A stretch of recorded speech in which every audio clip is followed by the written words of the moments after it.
Alhamdulillahi Rabbil Alamin. Wassalatu wassalamu ala ashrafil anbiya'i wal mursalin wa ala alihi wa sahbihi ajma'in. Amma ba'd. Kaum muslimin wal muslimat rahimakumullah, jamaah salat subuh yang dirahmati Allah, kita bersyukur pada Allah yang telah menyampaikan usia kita pada pagi hari ini dalam keadaan taat kepada Allah dan sehat walafiat insyaallah. Subuh hari ini kita akan membahas sebuah tema yang mungkin sudah diterima ya flyernya. Benarkah kita mencintai Rasulullah SAW? Jadi kita pagi ini tidak tadabbur dulu, ya, tadabbur yang biasa. Ini tadabbur juga namanya. Ayat-ayat Allah juga yang kita baca. Jadi pertanyaan ini ya, muncul di dalam pikiran kita, sebuah pertanyaan yang perlu kita jawab bersama. Benarkah kita mencintai Nabi Muhammad SAW atau Rasul SAW? Kenapa? Karena setiap bulan Rabiul Awal masuk, ya, apalagi tanggal 12 dijadikan juga libur nasional, banyak umat kita yang gegap gempita menyambut hari kelahiran baginda Nabi Muhammad SAW dengan berbagai macam acara, bahkan waktunya melebar kadang-kadang sampai bulan-bulan berikutnya masih dilakukan juga acara maulid. Ya, acara memperingati kelahiran Nabi kita Muhammad SAW.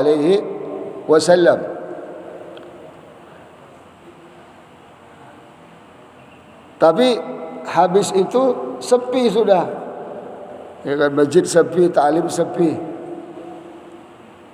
Ini fakta yang kita lihat. Dan semua mengakui kita ini mencintai Rasulullah SAW, mencintai Nabi kita Muhammad SAW. Makanya kita harus bertanya, benarkah kita mencintai Rasulullah SAW dengan hanya mengadakan maulid? Kita tidak akan debat soal apakah itu sunnah atau bid'ah, ya, itu nggak perlu diperdebatkan, karena itu juga masalah khilafiyat, ya. Kita lebih fokus kepada persoalan inti yang sedang kita hadapi. Karena faktanya adalah bahwa kebanyakan kita hanya mengenal Nabi kita Muhammad SAW sebatas hari lahirnya. Dan bahkan ulama juga berselisih pendapat tentang kapan lahirnya Rasulullah SAW. Ada yang mengatakan tanggal 12, ada yang bukan tanggal 12. Kalau kita ikuti perdebatan nggak akan habis-habis. Sementara Rasulullah, ya, Sallallahu Alaihi Wasallam tidak kita kenal kecuali hanya tanggal lahirnya, bulan lahirnya, kota tempat lahirnya, kedua orang tuanya, kapan lahirnya, kapan matinya, habis sudah. Saya melihat ini sebuah musibah besar. Boleh dikatakan ini inti musibah umat ini ketika tidak mengenal nabinya Muhammad SAW dengan detail, ya, sejak dari beliau lahir sampai diangkat jadi rasul, sampai hijrah ke Madinah, sampai beliau wafat, dan apa misi beliau dalam hidup ini seperti yang Allah tentukan.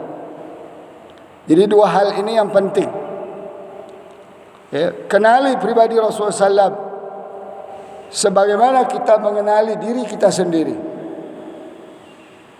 Jadi kita tahu betul fisiknya seperti apa, senyumnya seperti apa, ketawanya seperti apa, makannya seperti apa, dagangnya seperti apa, berkeluarganya seperti apa, sampai kepada salatnya seperti apa, dan seterusnya sampai beliau wafat.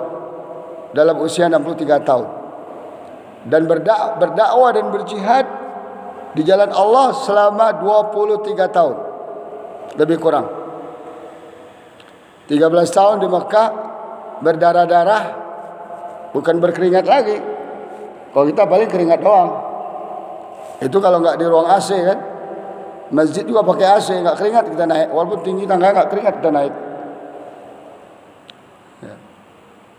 Kemudian apa misi Rasulullah SAW sebagai seorang Rasul Allah yang terakhir? Kenapa demikian? Karena Allah sudah tetapkan Muhammad SAW itu sebagai kunci kebahagiaan dan keselamatan kita di dunia dan di akhirat. Jadi kalau kita tidak mengenal beliau dengan baik, dengan sempurna, ya, kalau kita tidak mengenal misi beliau dengan baik dan dengan sempurna, jangan harap kita bahagia dunia dan akhirat. Karena tak mungkin kita bisa mengikuti dan meneladaninya. Tak mungkin. Orang tidak kenal bagaimana mungkin, apalagi mencintainya. Kalaupun ada kita mencintainya, itu hanya sebatas lisan saja. Tidak serius. Tidak datang dari pemahaman dan iman yang ada dalam diri kita, tapi hanya lebih kepada ikut-ikutan. Nah, ini yang dikatakan oleh sebuah syair, ya, seuntai syair yang luar biasa. Ta'sil ilaha wa anta tuzhiru hubbahu, wallahi inna hadha la fil qiyas syani'u, idza kana hubbuka sadiqan la ata'tahu, innal muhibba liman yuhibbu muti'u. Kamu klaim cinta Allah, kalau sekarang kamu klaim cinta Rasulullah, tapi kamu maksiat kepadanya. Arti maksiat itu apa? Melanggar aturan-aturannya, melanggar agamanya, ajaran-ajarannya, perintahnya tidak dilakukan. Kalaupun dilakukan sebagian kecil saja, tidak semuanya. Larangannya tidak ditinggalkan, walaupun ditinggalkan hanya sebagian saja dan tidak semuanya. Ini sebuah analogi yang menjijikkan, sebuah sikap yang menjijikkan. Ini kata syair ni. Kalau kita klaim cinta Allah, tapi kita maksiat pada Allah. Kita klaim cinta Rasulullah, kita maksiat kepada Rasulullah, tidak taat. Ini sebuah perilaku yang sangat menjijikkan. Kenapa? Karena cinta itu harus ada buktinya. Innal muhibba liman yuhibbu muti'u. Bukti konkret cinta itu adalah mentaati kepada yang kita cintai itu. Karena seseorang yang sedang jatuh cinta, pasti dia mentaati apa saja perintah dan larangan yang dia cintai itu. Orang cinta pada anaknya kan, sampai anaknya disebut mudallal, anak yang sangat dimanjakan. Apa aja dikasih, kemana aja diajak pergi, apapun permintaannya dikasih. Ini bukti kita cinta. Nah, cinta kepada Rasulullah SAW itu harus lebih dari mencintai diri kita, keluarga kita, kedua orang tua kita, dan siapa saja di muka bumi ini. Ya. Kalau tidak sah iman kita. Seperti yang Rasulullah SAW katakan, la yu'minu ahadukum hatta akuna ahabba ilaihi min waladi wa walidihi wan nasi ajma'in. Tidak beriman kalian sampai kalian bisa mencintai saya melebihi dari mencintai diri kalian, anak kalian, kedua orang tua kalian, dan siapa saja manusia di atas muka bumi ini. Mau raja kek, mau presiden, enggak ada urusan. Kita harus lebih cinta kepada Rasulullah SAW. Bahkan bukan hanya kepada Rasulullah, kepada keluarganya kita harus cinta. Kepada sahabatnya harus kita cinta. Dan bukan hanya meneladani Rasulullah SAW, tapi keluarganya harus kita teladani. Tentu yang baik-baik, yang tidak bertentangan dengan Allah dan Rasulnya. Sahabatnya juga harus kita cintai. Seperti yang Allah jelaskan dalam surah At-Taubah ayat 100. A'udzubillahi minasyaitonirrajim, was-sabiqunal awwalun minal muhajirin wal ansar walladzina tabauhum bi ihsan radhiyallahu anhum wa radu an wa adda lahum jannatin tajri min tahtiha al-anhar khalidina fiha abada dzalikal fawzul azim. Orang-orang yang awal-awal masuk Islam dari kalangan muhajirin dan ansar, yaitu generasi Islam pertama, yaitu sahabat Rasulullah SAW, dari kalangan muhajirin dan ansar, dan orang-orang mengikuti mereka, termasuk orang mengikuti sahabat, yaitu tabi'in, harus kita kenal dan harus kita ikuti.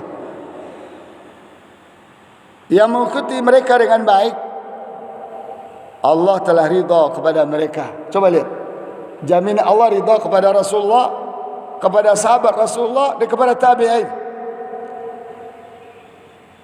Nah, ini yang harus kita kenal dan fahami. Kenapa? Karena sahabat Rasulullah SAW adalah manusia pertama, generasi Islam pertama yang menjalankan Islam secara keseluruhan.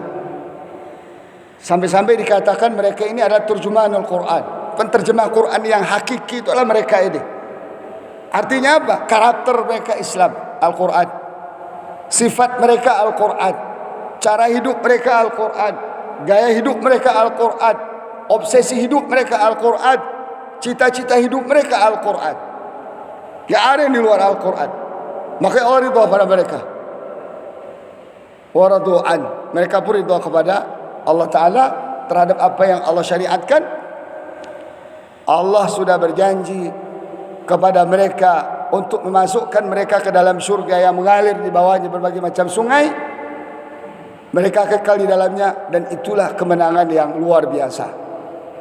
Jadi orang-orang yang dijamin menang, sukses dari dunia sampai akhirat adalah Rasulullah, sahabat Rasulullah dan tabi'in. Ini yang dijamin. Kalau kita bersyarat, kalau kita mau ikuti Rasulullah, ikuti sahabat Rasul sallallahu alaihi wasallam.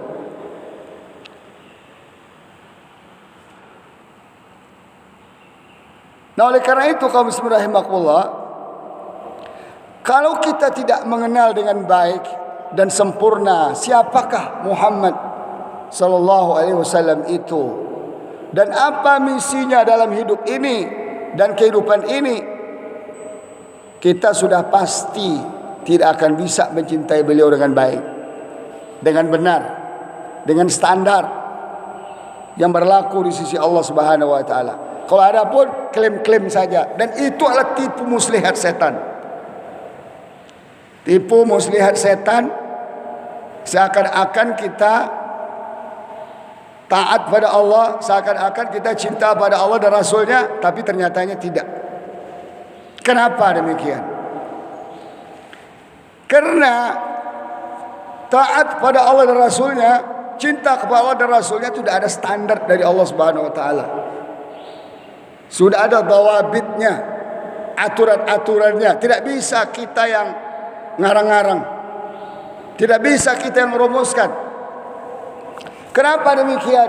Karena Allah pencipta Muhammad sallallahu alaihi wasallam, Allah juga yang mengutus beliau, mengangkat beliau jadi rasul terakhir. Bukan kita yang utus, bukan beliau yang minta-minta calonin diri jadi rasul. Enggak ada itu.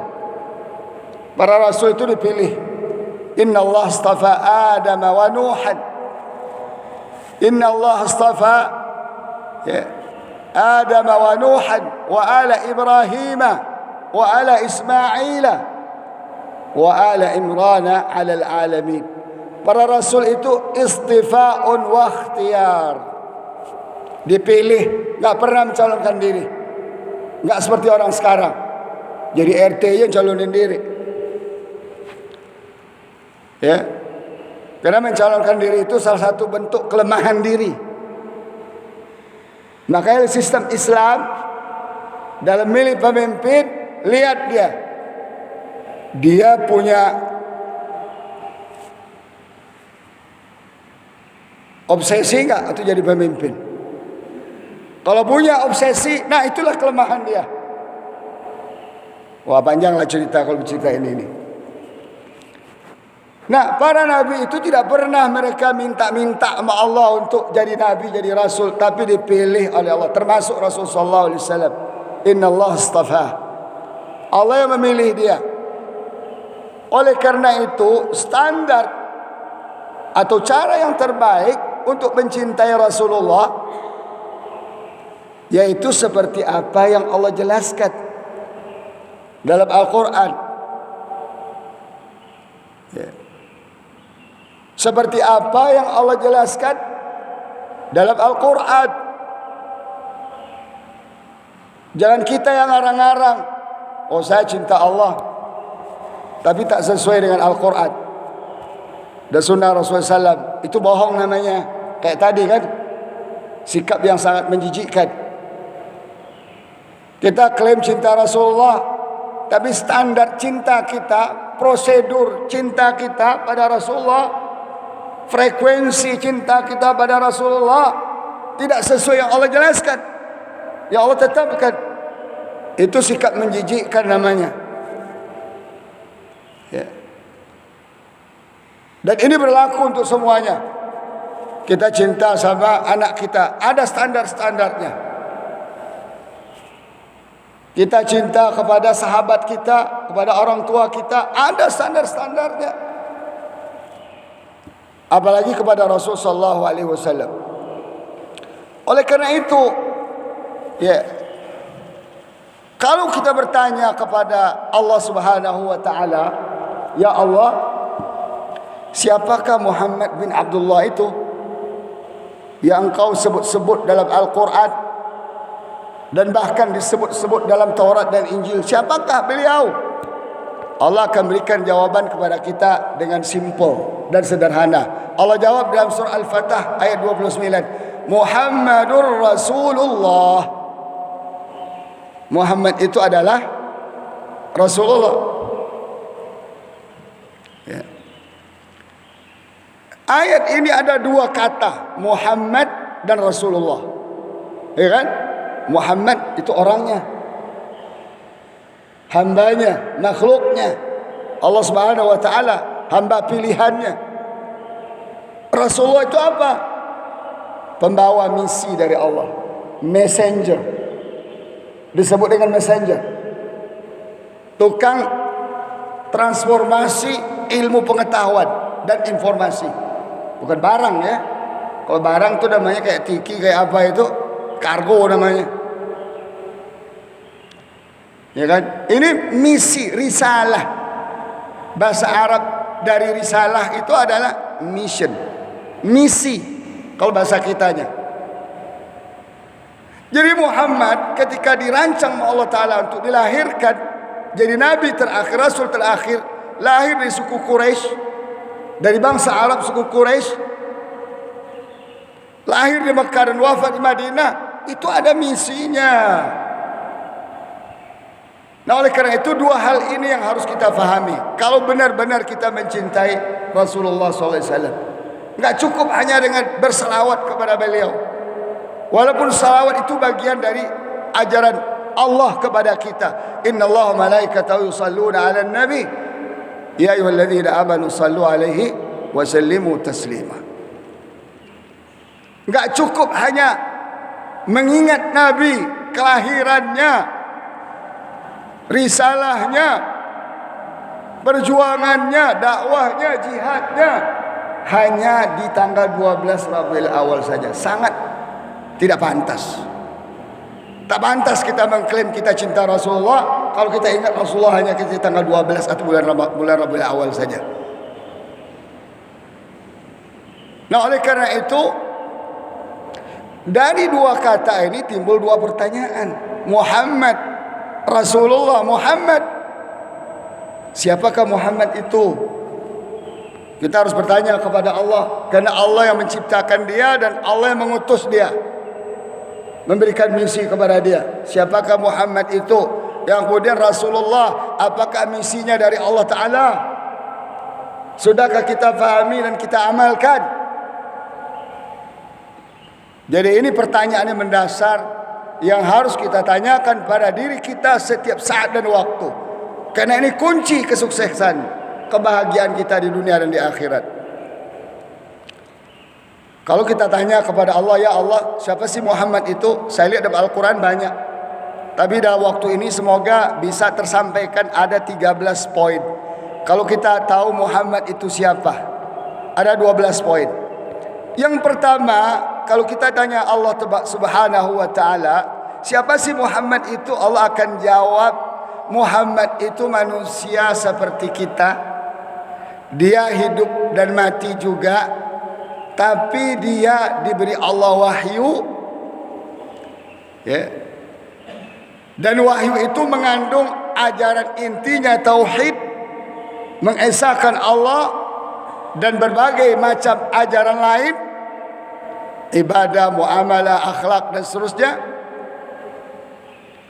Dan dia adalah penutup dari segala nabi. Tidak ada lagi nabi setelahnya. Ini Allah jelaskan dalam surah Al-Kahfi yang sering kita baca. Qul innama ana basyarum mithlukum. Katakan Muhammad, saya ini adalah manusia seperti kalian. Sakit juga, sedih juga, gembira juga, makan juga, minum juga, tidur juga, puasa juga, berbuka juga, butuh pakaian juga, butuh dagang juga, pergi ke pasar juga. Seperti kalian, gak ada bedanya. Cuman innama ana bashar, innama ilahukum yuha ilai.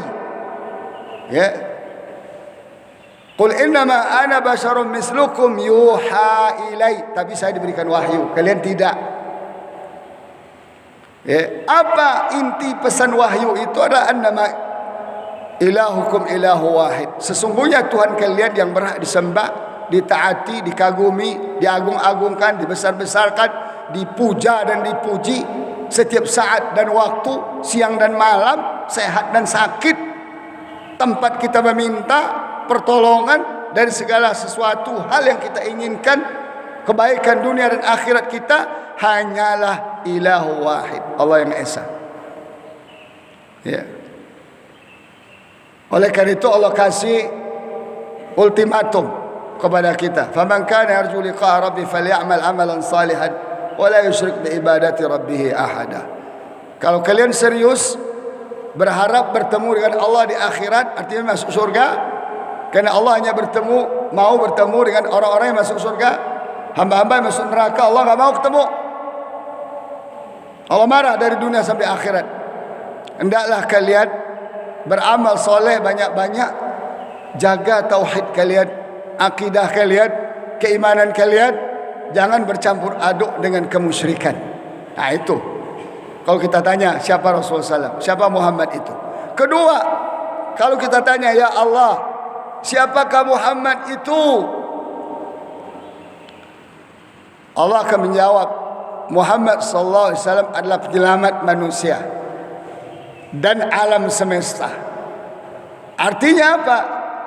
Muhammad itu sumber kebahagiaan dunia akhirat kita, sumber kita mendapatkan rahmat dan kasih sayang Allah kepada kita. Tanpa Muhammad sallallahu alaihi wasallam kita tidak akan mendapatkan rahmat Allah Subhanahu wa taala, tapi akan mendapatkan azabnya. Inilah arti firman Allah surat Anbiya 107, "Wa ma arsalnaka illa rahmatan lil alamin." Kami tidak utus engkau hai Muhammad jadi rasul kecuali sumber rahmat terhadap alam semesta. Siapa yang punya rahmat? Allah, dzu rahmatin wasi'ah. Hanya Allah yang punya rahmat. Dalam sebuah hadis dikatakan inna lillahi mi'ata rahmatin. Allah punya 100 rahmat sehingga terjadi alam ini. Satu di antaranya diberikan kepada seluruh makhluknya dari kalangan jin dan manusia, hewan, tumbuh-tumbuhan, sehingga mereka punya kasih sayang. Orang tua sayang pada anak, anak sayang pada orang tua, ya kan? Sayang pada sahabat, sayang pada keluarga, ayam sayang pada anak, kambing, dan seterusnya. Itu hanya limpahan satu rahmat saja di dunia ini. Bagaimana kalau 99-nya lagi? Itu akan Allah kasihkan kepada hambanya yang masuk surga insya-Allah Subhanahu wa taala. Sekarang dipelintir-pelintir makna wa ma arsalnaka illa rahmatal alamin. khususnya oleh Islam Nusantara itu. Kalau di mereka itu rahmatul alamin artinya apa? Diinjak kaki kasih pala. Kalau ada musuh injak kaki kita, kasih palamu. Ke rahmatul alamin. Ini sesat, pemahaman yang sesat. Pemahaman yang sangat keliru. Cobalah baca tafsir, kitab-kitab tafsir sejak dari salaf sampai khalaf. Apa arti rahmatil alamin? Bukan berarti kita ditampar pipi kanan dikasih pipi kiri. Nggak ada itu. Itu bukan rahmat namanya, dungu namanya itu. Tampar pipi kanan minimal kita tangkis, walaupun kita bisa nonjoknya sampai mati. Itu rahmat namanya itu. Minimal kita tangkis. Terus kita tanya, kenapa kau tampar saya? Oh, karena kamu orang beriman, karena kamu baca Quran, karena kamu umat Nabi Muhammad. Itu perang tuh. Kalau itu alasannya, kan? Tapi kalau kita ditampar, ditanya alasannya kenapa? Setelah kita tangkis, saya butuh duit, butuh makan. Kasih duit, ambil duit, kasih. Ya. Jangan sampai salah memahami Al-Quran, sesat kita. Nah, jadi Muhammad SAW itu kunci dapat rahmat Allah yang 100 itu. Ya, kalau tanpa Muhammad kita nggak akan bisa dapat. Dan ini sudah ketentuan dari Allah Subhanahu wa taala. Yang ketiga, Muhammad itu siapa? Kalau kita bertanya kepada Allah, Allah akan jawab, Muhammad itu Rasul Allah terakhir untuk seluruh manusia. Jadi bukan untuk orang Arab aja. Bukan untuk orang Arab. Makanya agama kita dasarnya Rasulullah, bukan Arab. Memang Allah sudah takdirkan beliau bahasa Arab. Al-Quran bahasa Arab, sudah beliau bahasa Arab. Nggak bisa ditolak, itu satu kesatuan. Ini benci kepada semua yang bernama Arab. Loh, kalau benci kepada semua yang bernama Arab, nama ente kenapa Arab? Hari-hari di ente kenapa hari Arab? Sabtu, Ahad, Senin, Selasa, itu Arab semua itu. Masjid kenapa buat nama Masjid Al-Huda? Buat aja nama Nyi Roro Kidul. Ini ngawur nih. Kebencian kepada Arab karena Quran bahasa Arab, kafir kita. Karena Nabi kita orang Arab, kita benci, kafir kita. Karena sunnah Rasulullah pakai bahasa Arab, karena beliau bahasa Arab, Allah yang menunjuk beliau orang Arab, berbahasa Arab, Quran yang Allah turunkan berbahasa Arab. Ini sebuah kesatuan yang tidak bisa kita pisahkan. Tapi kalau Arabnya Abu Jahal, ya kita nggak mau tuh. Emang di Arab doang ada Abu Jahal, di kita bukan Abu Jahal lagi, gabungan Abu Jahal, Abu Lahab, Abu, makanya banyak abu-abu, ya kan? Jadi Rasulullah diutus ke seluruh manusia, nggak boleh ada kearifan lokal. Apa nih kearifan lokal ini? Nggak boleh ada tradisi lokal mempengaruhi agama kita, risalah Rasulullah, Islam, kecuali jika benar-benar tidak bertentangan dengan ajaran Rasulullah SAW. Kayak di Mekah dulu, kayak di Arab dulu, ada dua kebiasaan adat istiadat orang Arab yang diakui oleh Al-Quran dan Islam dan dikembangkan. Pertama apa? Memuliakan tamu. Orang Arab terkenal tuh, kalau ada tamu ke rumahnya, dia nggak akan tanya mau nginep 2 hari sampai 3 hari, baru dia tanya mau kemana ente, dilayani terus. Kalau kita baru di depan pintu, mau nyari siapa ente, baru pencet bel kan, mau nyari siapa ente. Nah itu kebiasaan Arab yang dijunjung tinggi oleh Allah Subhanahu Wa Taala. Yang kedua apa? Memberikan perlindungan. Kalau ada orang minta perlindungan, dijamin, digaranti. Sebelum perkaranya selesai, dia masih dalam tanggungan dia. Hatta dia pembunuh sekalipun, pencuri sekalipun, kalau masih dalam proses hukum, proses persidangan, proses pencari fakta, apalagi dia masih ditanggung itu orang. Nah, 2 hal ini yang dijaga oleh Islam. Kaum muslimin rahimakumullah, Kalau kita bertanya kepada Allah, siapa sih Muhammad itu? Allah akan jawab, Muhammad SAW adalah uswatun hasanah, teladan kalian dalam memanage hidup dan kehidupan ini, untuk mencari kebahagiaan, suksesan dunia dan akhirat. Tanpa Muhammad nggak akan bisa. Sekarang kita siapa teladannya? Setan, iblis, orang barat, orang timur, asing-asing. Makanya hancur lagi kita. Allah sudah katakan dalam surah Al-Ahzab ayat 21 yang dibaca-baca oleh qari ketika acara Maulid Nabi, laqad kana lakum fi rasulillahi uswatun hasanatun liman kana yarjullaha wal yawmal akhir wa dzakarallaha katsira. Sungguh dalam diri Muhammad SAW itu ada uswatun hasanah. Uswah itu teladan, dicontohkan oleh beliau, dipraktekkan dan kita ikuti, kita praktekkan. Itu teladan namanya.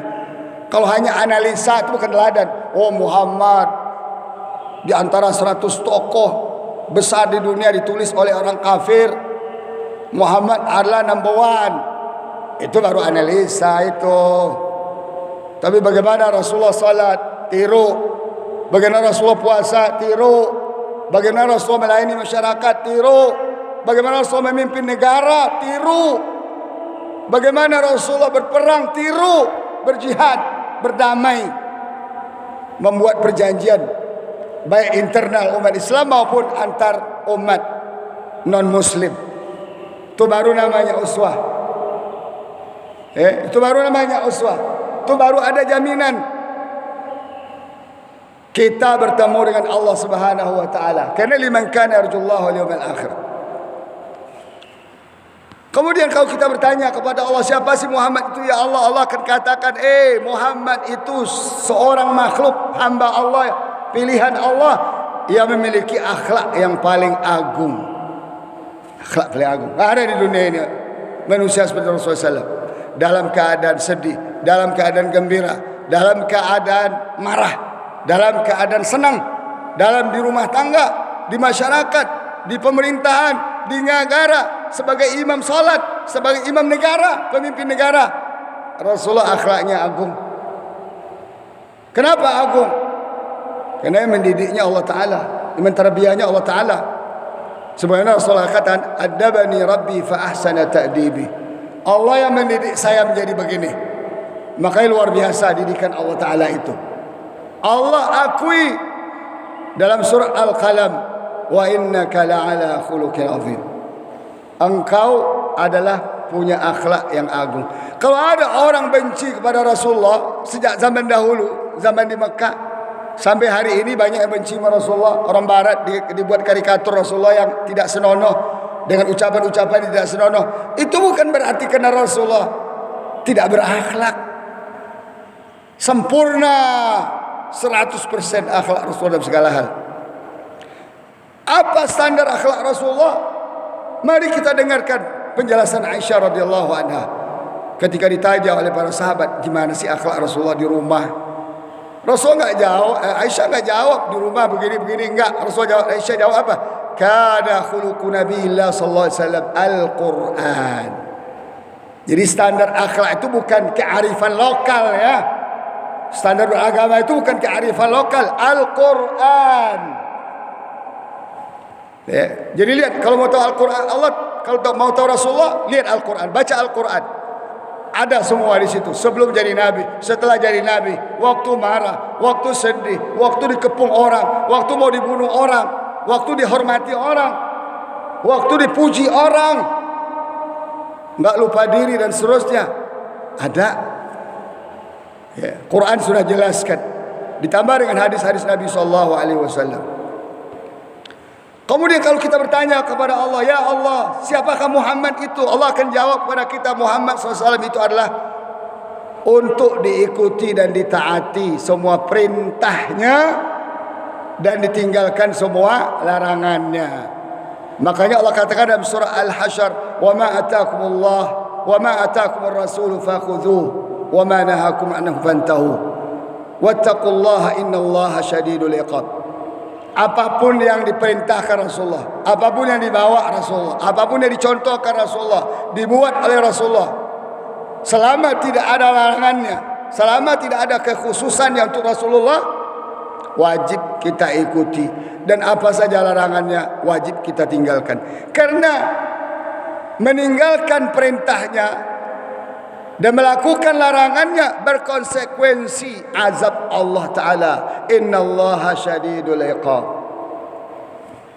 Kaum muslimin rahimakumullah, kalau kita bertanya kepada Allah, ya Allah, siapa sih Muhammad?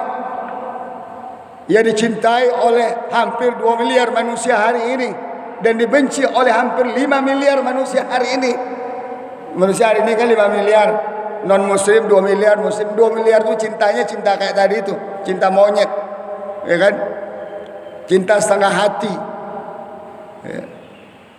Rasulullah akan mengatakan, Allah akan menjawab, Muhammad itu adalah hakim agung. Bukan hakim agung di sini, bukan di sana. Hakim-hakim di sini korupsi kerjaannya. Saya sudah baca itu zaman mantan salah seorang hakim agung. Udah meninggal beliau, senior sekali. Dia bilang di kehakiman itu, di hakim-hakim itu korupsi 70%. Itu beliau ngomong tahun 90-an itu.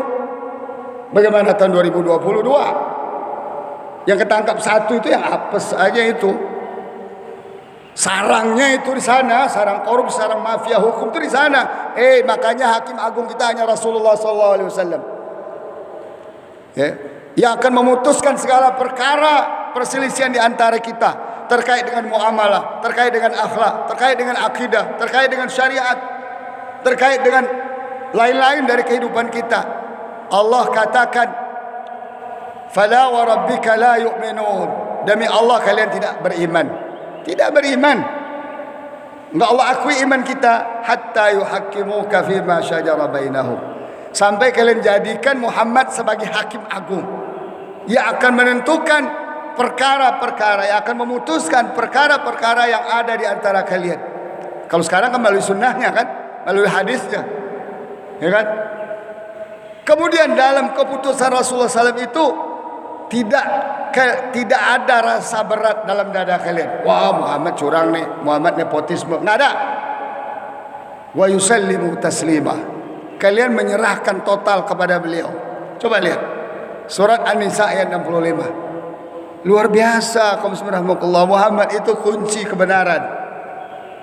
Bolehlah mengklaim kunci kebenaran itu ada pada Muhammad sallallahu alaihi wasallam. Kita umatnya pengikut setianya saja, bukan di tangan kita kuncinya. Karena yang diangkat hakim agung oleh Allah Ta'ala itu adalah Muhammad sallallahu alaihi wasallam.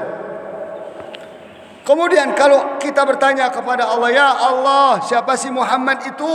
Allah akan jawab, Muhammad sallallahu alaihi wasallam itu adalah wajib, ya.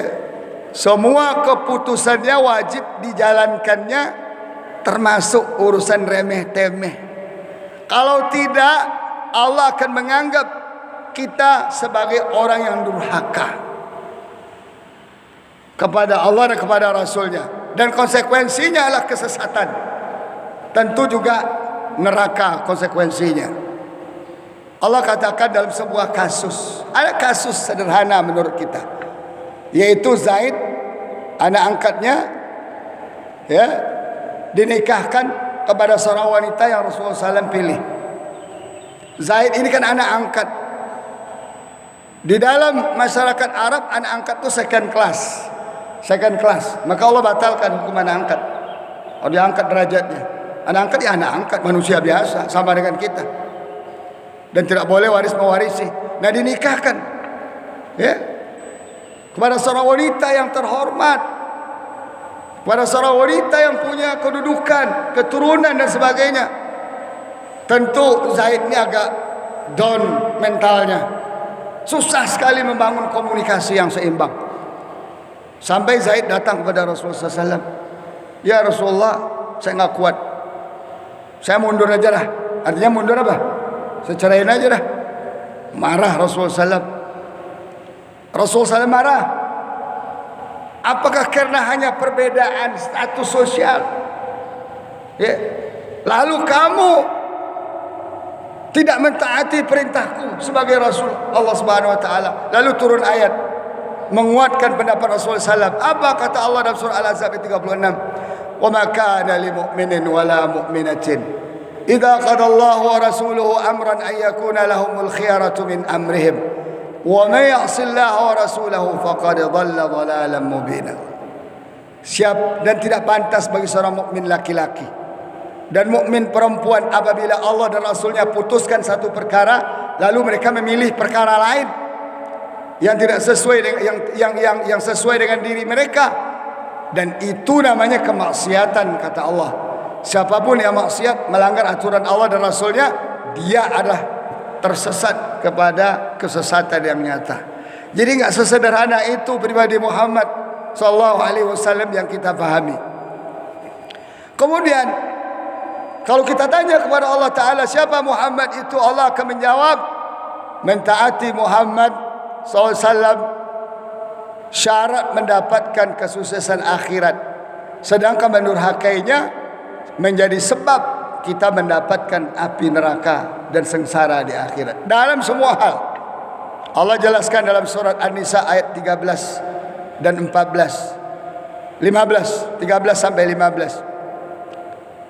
Ayat 14-15, tilka hududullah, itulah aturan Allah. Wa may yuti'illaha wa rasulah, siapa yang mentaati aturan Allah dan Rasulnya, Allah akan masukkan dia ke dalam surga dan kekal di dalamnya. Itulah kemenangan yang agung yang diimpi-impikan oleh seorang mukmin dan mukminah. Tapi sebaliknya, siapapun yang mendurhaki Allah dan Rasulnya dan melanggar aturan-aturannya, Allah akan masukkan ke dalam neraka kekal di dalamnya, dan bagi mereka azab yang menghinakan. Kaum muslimin rahimakumullah, kalau kita bertanya kepada Allah siapakah Muhammad itu, Allah akan menjawab, Muhammad, dirinya Muhammad sallallahu alaihi wasallam harus kita utamakan dan lebih kita cintai daripada diri kita dan kedua orang tua kita sekalipun dan siapapun manusia atas muka bumi ini. Allah jelaskan, an-nabiyyu aula bil mu'minina anfusihim wa azwaju ummahatuhum. Nabi lebih aula, lebih pantas, lebih berhak didahulukan dan dicintai oleh orang-orang mukmin dari diri mereka sendiri. Kalau ada makan nih, Nabi dulu suruh makan. Minum, Nabi dulu suruh minum. Walaupun kita kelaparan, ya, termasuk fisik beliau. Makanya kalau ada orang mencoba mencela-cela hatta fisik Rasulullah SAW, wajib hukumnya memberontak, kita melawan mereka. Seperti yang dilakukan saudara-saudara kita di Prancis itu. Ketika sebuah majalah di Prancis, dukungan penguasa Prancis Macron, mencaci pribadi Rasulullah SAW, menggambarkan gambaran tidak senonoh, kartun, apa yang terjadi? Ditembak pembretnya itu oleh umat Islam setelah beberapa waktu. Nah begitu, kalau mau tahu cinta kita pada Rasulullah, bukan hanya di mulut, buktikan. Tidak boleh ada menyentuh kepribadian Rasul. Hatta sehelai rambutnya nggak boleh kita sentuh, nggak boleh kita hinakan. Kalau ada orang menghinakan, wajib kita perangi itu orang. Mau dia faham nggak faham, urusan dia lah. Kenapa nggak faham? Apalagi syariatnya dihinakan seperti di negeri ini. Wajib kita menjelaskan bahwa penghinaan kepada pribadi dan syariat Rasulullah akan berimplikasi kepada azab Allah yang luar biasa. Jangan azab Allah kepada dunia hari ini disebabkan dunia hari ini termasuk dunia Islam sudah melecehkan Nabi kita Muhammad sallallahu alaihi wasallam. Kemarin saya dapat kiriman dari teman Arab, ada sebuah pengumuman dari sebuah restoran besar.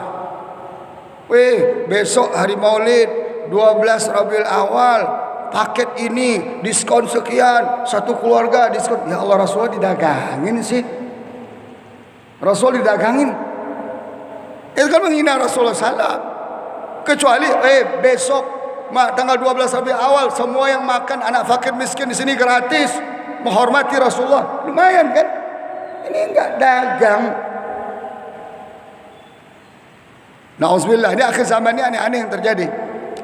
Nah, kemudian kaum muslimin rahimakumullah, kalau kita bertanya kepada Allah, siapa Muhammad SAW itu? Allah akan menjawab,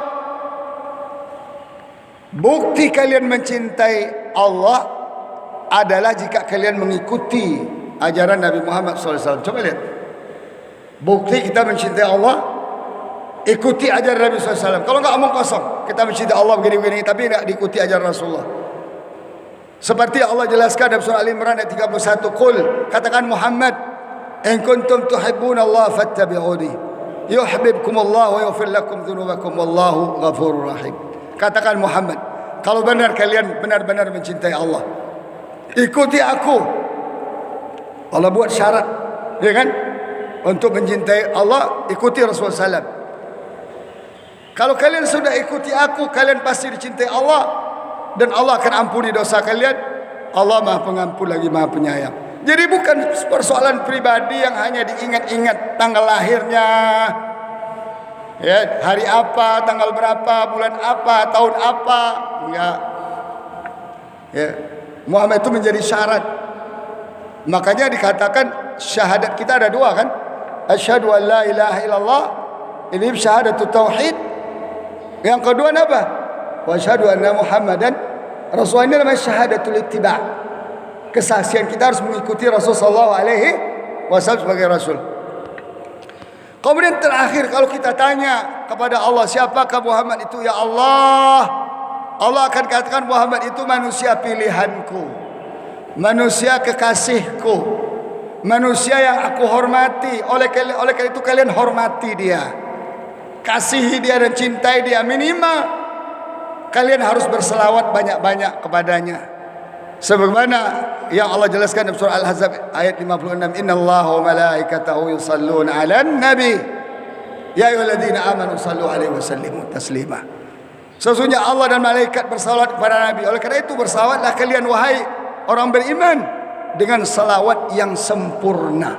Allahumma salli ala Muhammad wa ala ali Muhammad kama sallaita ala Ibrahim wa ala ali Ibrahim wa barik ala Muhammad wa ala ali Muhammad kama barakta ala Ibrahim wa ala Ibrahim fil alamin innaka Hamidum Majid. Dalam salat kita baca itu. Ya.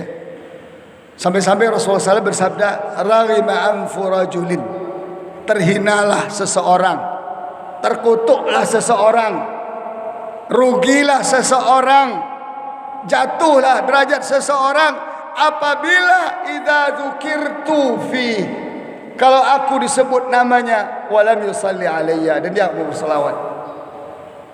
Kaum muslimin rahimahullah, zaman sekarang salawat dianggap urusan tradisional. Enggak, itu urusan Allah dan Rasulnya.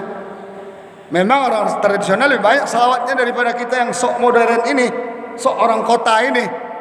Tapi kita dikatakan Allah kalau kita enggak berselawat, dikatakan Rasulullah kalau kita berselawat kepadanya, kita orang merugi, kita orang yang terhina, kita orang yang terkutuk. Maka setiap sebut nama Muhammad harus kita jawab minimal sallallahu alaihi wasallam. Tuh, saya ingin dengar nanti ini ketika khatib berkhutbah kan pasti menyebut Muhammad sallallahu alaihi wasallam kan? Bahkan ayat itu dibaca, innallaha wa malaikatahu yusalluna 'alan nabi ya ayyuhalladzina amanu sallu alaihi wa sallimu taslima. Nah, itu tentang pribadi Muhammad, 12 poin itu. Sekarang kata Rasulullah, saya akan bahas secara singkat karena waktu kita sudah habis. Kata Rasulullah itu tentu artinya kita akan bertanya, ya Allah, apakah misi Rasulullah SAW itu? Risalahnya apa sih? Allah menjelaskan dalam dua kata juga dengan dua misi utama. Pertama disebut Rasulullah itu punya misi menyampaikan dan mengajarkan Al-Huda. Ini masjid Al-Huda namanya ini. Ngambil dari Al-Quran, Al-Huda. Kemudian apa? Wadinil haq, mengajarkan agama yang benar. Dari mana kita tahu? Allah jelaskan dalam surat At-Taubah ayat 33. Huwallazi arsala rasulahu bil huda wa dinil haq. Bil huda wa dinil haq liyudhhirahu 'ala ad-din kullihi walau karihal musyrikun. Dialah Allah yang mengutus rasulnya. Mengutus kabarnya membawa misi. Muhammad SAW bawa misi. Apa misinya? Cuma dua. Al-Quran, Al-Huda, Al-Quran. Yang kedua apa? Agama yang hak, yaitu Al-Islam. Agar apa? Agar Islam mengungguli semua agama. Nggak ada yang bisa mengungguli Islam. Makanya Yahudi Kristen di bawah Islam. Jangan disamakan. Syirik kita, durhaka kita pada Allah dan Rasulnya, jangan disamakan. Nggak ada agama sama, itu nggak ada. Al-Quran nanti akan kita jelaskan. Agama Islam dari mana? Agama Yahudi dari mana? Nasrani dari mana? Majusi dari mana? Hindu dari mana? Konghucu dari mana?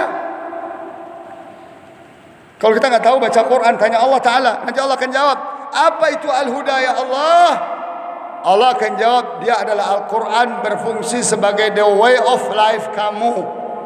Allah jelaskan dalam surah Al-Baqarah, di antaranya syahr Ramadan alladzi unzila fil Quran hudal linnas wa bayyinatin minal huda wal furqan. Bulan Ramadan itulah di mana Allah turunkan Al-Quran sebagai petunjuk bagi manusia, petunjuk, kompas, peta kehidupan. Coba kita pergi sebuah wilayah yang kita nggak tahu, nggak mau pakai kompas, sok pinter, kesasar. Bandung aja sering kesasar kita kan, karena jalan satu arah kalau nggak pakai kompas. Maka di Pasteur sana, pintu tol sana, banyak anak-anak jual peta kan. Kenapa? Banyak, sama saya sering tersasar di Bandung. Itu baru tersasar duniawi, nggak ada seberapa nilainya. Bagaimana tersasar dari segi nilai, dari segi akidah, dari segi syariah, dari segi akhlak, yang berimplikasi kepada kehancuran dan malapetaka dunia kita dan akhirat kita. Dan Quran ini lebih dari 30 namanya. Kalau kita mau Al-Quran sebagai huda ini, petunjuk hidup ini, silakan baca Al-Quran.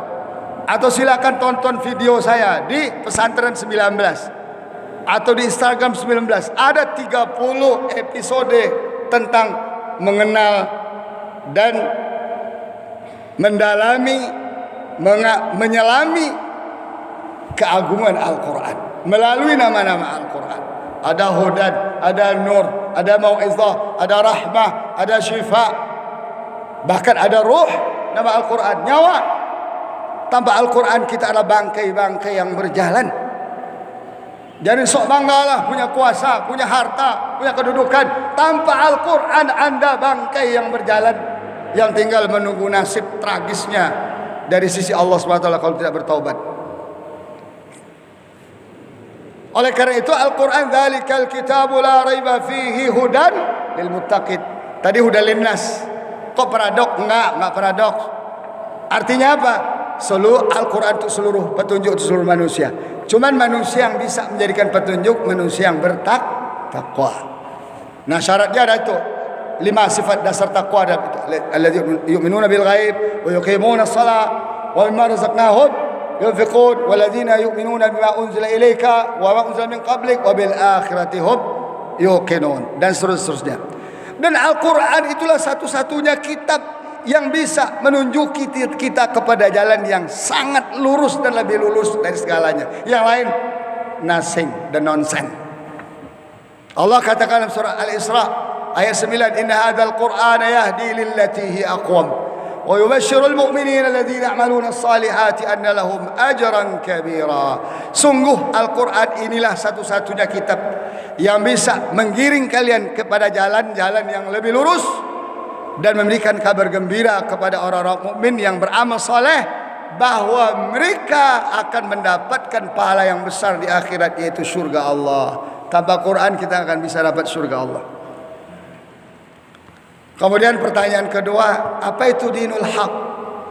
Sekarang kan tidak boleh kan? Ada cenderungan melarang kita, mengatakan Islam satu-satunya agama yang hak. Yang melarang itu, yang nggak bolehkan itu hanya orang kafir. Tuh, sadar tuh yang mukmin, yang punya KTP Islam, mencoba melarang, mengklaim agama Islam satu agama, dituduh intoleran, dituduh radikal, bahkan dituduh teroris. Nih Allah akan jelaskan. Pertama Allah jelaskan Islam satu-satunya agama Allah yang Allah turunkan ke atas bumi ini. Selain itu adalah karangan manusia. Allah jelaskan dalam surat Ali Imran ayat 19, inna dina indallahil Islam. Agama di sisi Allah hanya Islam. Tanyalah Nabi Ibrahim, dia akan jawab agamanya Islam. Tanya Nabi Yakub, dia akan jawab agamanya Islam. Tanya Nabi Yusuf, Ishak dan seterusnya sampai ke Muhammad sallallahu alaihi wasallam, agama mereka adalah Islam. Lalu Yahudi, Nasrani, dan seterusnya karangan manusia. Yahudi dibuat setelah Nabi Musa meninggal, agama Nasrani dibuat setelah Nabi Isa meninggal. Muhammad sallallahu alaihi wasallam ketika diturunkan agamanya Islam, setelah meninggal tetap Islam. Setelah meninggal dan sampai hari kiamat nanti akan tetap Islam. Tuh bedanya. Kemudian Allah jelaskan apakah Islam itu ya Allah. Allah akan menjawab, Islam satu-satunya agama yang Allah terima dan satu-satunya agama yang hak, yang benar. Selain dari Islam adalah batil.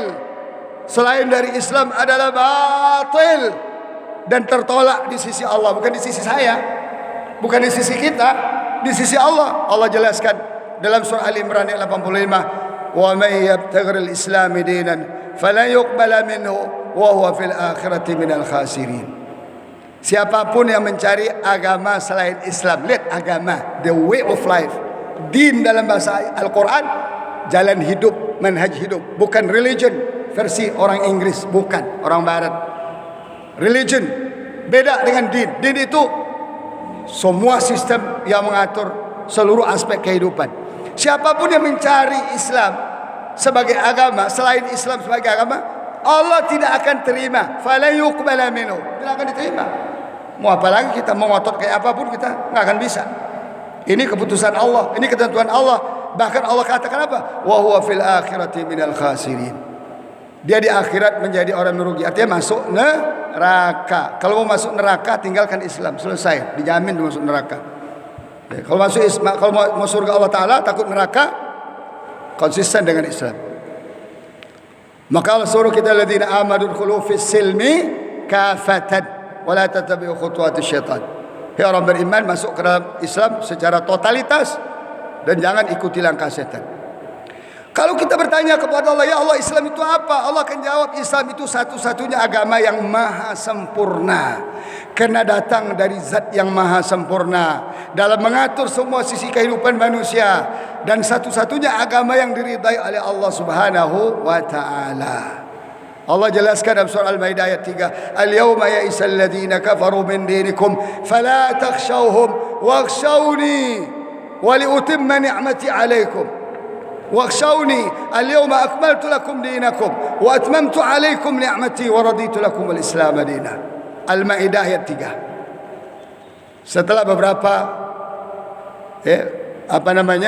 penjelasan, ini di ujung ayat nih ya, bukan di awal ayat ya.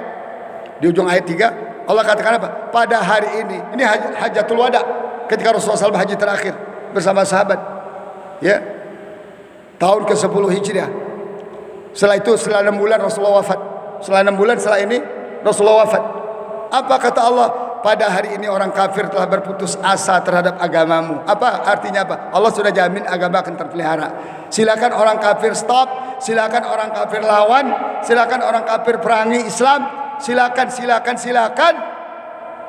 Tidak akan bisa mereka menghancurkan Islam sampai hari kiamat. Fala takhshawhum wakhshawni. Oleh karena itu jangan takut mereka, kata Allah. Takutlah kepada saya saja. Nah, orang kita sekarang takut orang kafir itu luar biasa kan. Ngedumel-ngedumel takut, benci. Ya. Takutnya luar biasa. Allah bilang, tidak, takut pada saya. Saya akan jamin agama kalian itu sampai hari kiamat. Oleh karena itu pada hari ini saya sempurnakan bagi kalian agama kalian, yaitu Islam. Saya sempurnakan bagi kalian nikmatku kepada kalian, dan saya telah ridai bagi kalian Islam sebagai agama, sebagai din. Coba lihat, mau apa lagi kita? Nah, oleh karena itu kaum muslimin rahimakumullah, inilah sosok pribadi Muhammad sallallahu alaihi wasallam yang agung dan membawa misi yang agung pula, yang harus kita pelajari dan kita ketahui dan kita fahami dan harus kita ikuti.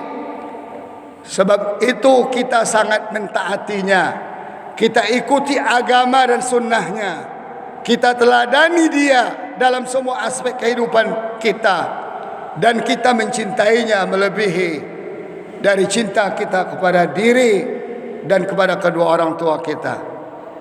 Ayo kalau kita benar cinta kepada Rasulullah, mari kita buktikan dengan menjunjung tinggi semua ajaran dan misinya. Bukan hanya sebatas gembira atas kelahirannya, itu pun perlu. Kita ingat Rasulullah lahir, gembira kita, itu perlu. Dalam sebuah hadis diceritakan, paman Rasulullah SAW kan gak bisa masuk Islam, tinggal kunci surga aja lagi, mengucap syahadatain kan, tapi enggak bisa. Sampai Rasulullah sedih dan tegur Allah, innaka la tahdi man ahbabta walakin Allah yahdi man yasha. Kau tidak bisa menyampaikan hidayah kepada orang yang sombong seperti dia, seperti Fir'aun. Ya. Tapi Allah akan berikan hidayah kepadanya, pada orang yang mencari kehidayah itu. Dalam sebuah hadis dijelaskan, Rasulullah mengatakan bahwa paman beliau ini diringankan nerakanya setiap malam Jumat. Subhanallah. Padahal neraka itu. Kenapa? Karena dia gembira sekali ketika Rasulullah SAW lahir. Jadi kita harus gembira ya. Kalau ada orang-orang menyambut dengan gembira kelahiran Rasulullah, jangan dibilang bid'ah. Apa-apa bid'ah. Enggak. Semua sesuatu yang jelas dasarnya, baik yang khusus maupun yang umum. Seperti Abu Talib ini kan bukan untuk dia aja, berarti kan berlaku untuk semua manusia. Setiap orang yang gembira kelahiran Rasulullah SAW, oleh karena itu dia ingat hari lahirnya, dia akan mendapat rahmat dari Allah Subhanahu wa ta'ala. Tapi ya rahmatnya segitu-segitu aja. Kalau Abu Talib tetap aja neraka. Kalau mau kayak Abu Bakar dong, bukan hanya gembira saja, tapi dia berjuang bersama Rasulullah SAW, hidup dan matinya, dan semua apa yang dia miliki dia berikan pada Islam. Ya, kegembiraan kita pada Rasulullah dengan hari lahirnya harus kita tingkatkan. Lebih dari itu semua harus kita lakukan. Dengan bagaimana caranya? Kita bangun hidup dan kehidupan ini berdasarkan agama, kitab suci, dan sunnah atau ajaran Rasulullah. Nih, jangan dikatakan ayat konstitusi harus lebih tinggi dari ayat suci. Kafir itu. Itu hanya dikatakan oleh seorang Ahok yang kafir. Jangan diikut-ikuti. Ayat suci harus lebih tinggi dari ayat konstitusi. Ayat konstitusi harus tunduk kepada ayat suci kalau kita mau selamat di dunia dan di akhirat. Sejak dari urusan pribadi, rumah tangga, masyarakat, dan negara yang kita cintai ini harus mengikuti keteladanan Rasulullah SAW dalam sebuah aspek kehidupan. Ya. Kenapa? Karena dengan demikian, itulah bukti bahwa kita mencintai sesungguhnya Rasulullah SAW, manusia yang agung. Manusia harus lebih kita cintai melebihi diri dan orang tua kita. Manusia harus kita lebih sebut setelah Allah adalah Muhammad Rasulullah. Kalau ada ayat uzkurullah zikran katsira, zikir pada Allah banyak-banyak. Ini salawatlah kepada Rasulullah banyak-banyak. Ya kan? Sallu ala Rasulillah salatan katsiratan. Salawatlah kepada Rasulullah dengan salawat yang banyak. Tapi jangan batasi sampai di situ. Ya. Jadi kita bukti kita cinta sepenuh hati, tidak setengah-setengah. Totalitas kita ikuti ajaran Rasulullah SAW. Hanya cinta seperti itulah yang akan menjamin kebahagiaan dan kesuksesan kita di dunia dan akhirat. Apapun resiko harus kita hadapi sebagai akibat dari cinta kepada Rasulullah dan Allah ini. Karena cinta itu memerlukan pengorbanan kan? Nggak ada cinta yang tidak memerlukan pengorbanan. Cinta memerlukan perjuangan, perjuangan memerlukan pengorbanan. Hatta nyawa kita fidaka ya Rasulullah. Nyawa kita berikan demi menjaga dan memperjuangkan agama Rasulullah ini. Lebih ringan bagi kita mengorbankan jiwa dan harta kita di jalan Allah dan Rasulullah ini daripada kita melihat Allah dan Rasulnya diinjak-injak di negeri ini dan di mana-mana. Lebih ringan bagi kita. Resiko ancaman, pembunuhan, penjara itu bukan resiko. Itu hanya sunatullah sebentar saja. Jalan-jalan orang mulia itu, jalan orang istiqamah itu, jalan-jalan para rasul. Cobalah baca sejarah para rasul. Termasuk Nabi kita tercinta, enggak diancam, padahal akhlaknya luar biasa. Bahkan mau dibunuh, diusir. Apalagi kita berjuta-juta persen di bawah Rasulullah sallallahu alaihi wasallam. Tapi itulah satu-satunya jalan yang harus kita ikuti. Demi agama kita, demi Rasulullah, demi Allah, demi kitabullah, kita harus siap berjuang dengan harta dan jiwa kita. Kalau enggak sempurna cita kita kepada Allah dan Rasulnya. Hanya omong kosong aja. Sikap-sikap yang menjijikkan saja. Sikap-sikap yang berpura-pura. Dan sikap-sikap kemunafikan. Kita berdoa kepada Allah semoga Allah hindarkan kita dari kemunafikan. Hanya dengan cinta seperti itulah kita punya harapan dan yakin kita akan mendapatkan syafaat Rasulullah dan bisa minum di telaga Rasulullah SAW di akhirat nanti bersama orang tua kita, sahabat-sahabat kita, jamaah kita, dan bersama Rasulullah para sahabat tabi'in wa tabi'it tabi'in wa man tabi'ahum bi ihsanin ila yaumiddin.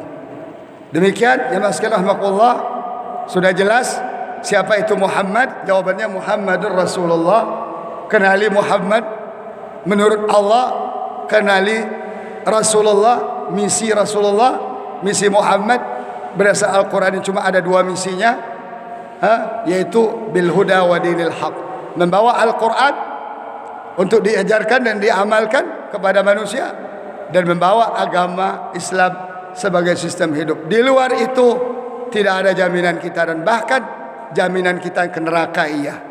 Kita berdoa kepada Allah Subhanahu wa taala semoga Allah Subhanahu wa taala bukakan fikiran kita, bukakan hati kita untuk benar-benar mengenali Nabi kita Muhammad sallallahu alaihi wasallam, mengenali misinya, sehingga demikian kita tertanam cinta yang sejati dalam diri kita dan hidup mati kita memang untuk itu.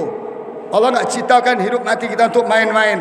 Afa hasibtum annama khalaqnakum abasa wa annakum ilaina la turja'un. Apa kalian mengira kami ciptakan kalian untuk bermain-main dan kalian mengira kalian tidak akan dikembalikan dihisab Allah di akhirat nanti? Tidak.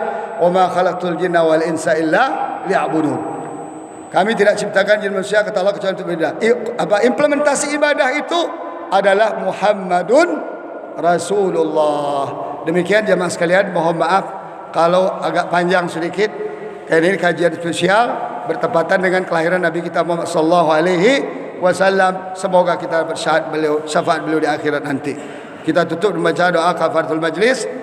Subhanakallahumma bihamdik asyhadu an la ilaha illa ant astaghfiruka wa atubu ilaik. Wassalamu alaikum warahmatullahi taala wabarakatuh.